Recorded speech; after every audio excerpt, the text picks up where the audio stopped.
he was never supposed to be president. A self-taught tailor from the hills of Tennessee, he had risen through grit and loyalty to become Abraham Lincoln's vice president. Then, in a single night of horror, the man who guided the nation through its darkest valley was gone, and the tailor from Raleigh was thrusted into the most difficult job in all of America. This is the story of Andrew Johnson, the president who inherited the Union after Lincoln had fought, often alone, to keep it from tearing itself apart, again under the superintendence of an overruling Providence. Welcome to episode 17 of Faith and Freedom, the presidents who built America.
I can hear you, the rest of the world hears you, and the people who knocked these buildings down will hear all of us soon.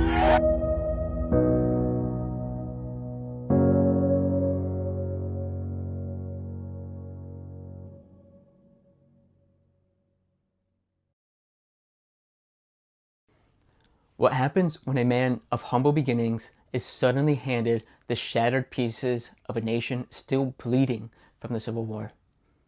Born in poverty in 1808 in a log cabin in North Carolina, Andrew Johnson never attended school. He was apprenticed to a tailor at age 10, he ran away, and eventually settled in Greenville, Tennessee. There he taught himself to read and to write. He opened a successful tailor shop and entered politics as a champion of the common man. He served in the Tennessee legislature, the U.S. House as governor, and in the U.S. Senate. When the Civil War came, Johnson was the only Southern senator who remained loyal to the Union, and Lincoln rewarded that courage by choosing him as his running mate in 1864.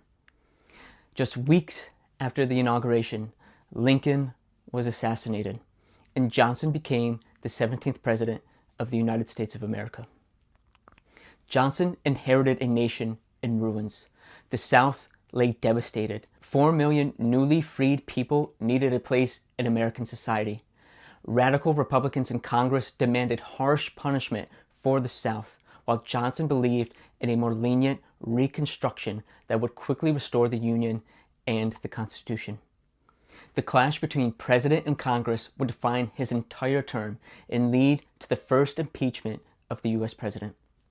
Yet even in this storm of conflict, Andrew Johnson's leadership produced 4 meaningful accomplishments. First, he worked to restore the Southern states to the Union as quickly as possible. Following Lincoln's vision, Johnson issued proclamations allowing Southern states to form new governments, repeal secession ordinances, and ratify the 13th Amendment. By the end of 1865, most Southern states had complied, and his approach aimed to heal the nation rapidly rather than prolong division. In the face of calls for vengeance, Johnson chose the harder path of constitutional restoration and mercy. Second, he oversaw the purchase of Alaska, In 1867, Secretary of State William Seward negotiated the purchase of Alaska from Russia for $7.2 million, which was about 2 cents an acre. Johnson strongly supported the deal, which many at the time ridiculed as Seward's folly. But history would prove it to be one of the greatest real estate bargains in American history, vastly expanding the nation's territory and its resources. Third, he defended the Constitution against what he saw as congressional overreach. Johnson repeatedly vetoed bills he believed violated the separation of powers or treated southern states as conquered provinces. Though many vetoes were overridden, his stand helped preserve important constitutional boundaries during this chaotic time. And finally, he remained a man of personal integrity and faith amid relentless opposition. A devout Methodist, Johnson regularly sought guidance in prayer and often spoke of reliance upon Providence. Even as Congress moved to impeach him, he refused to compromise his core convictions about the Constitution and the Union. Andrew Johnson was not a perfect man. His stubbornness and racial views created deep conflict, yet he consistently placed the Constitution and the preservation of the Union above personal popularity or political expediency.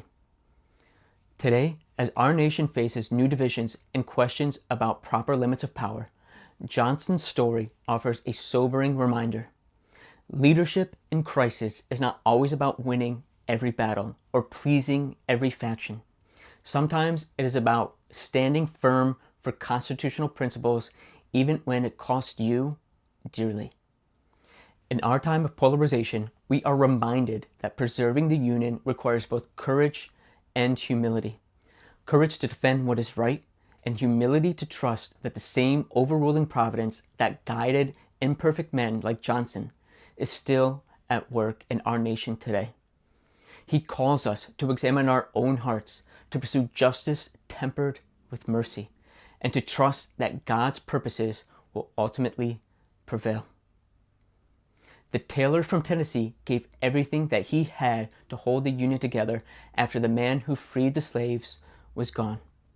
The God who sustained Andrew Johnson in the crucible of Reconstruction is the same God who watches over our nation today. Thank you for joining me on this journey through the presidents who built America. If this episode encouraged you, please take a moment to like, comment, and share. Your support helps me continue telling these vital stories of faith and freedom. Next time, we step into the administration of Ulysses S. Grant. Until then, may we walk in the same spirit and faithful service that marked the life of President Andrew Johnson. God bless you. God bless the United States of America. I wish you a very blessed week. Bye for now.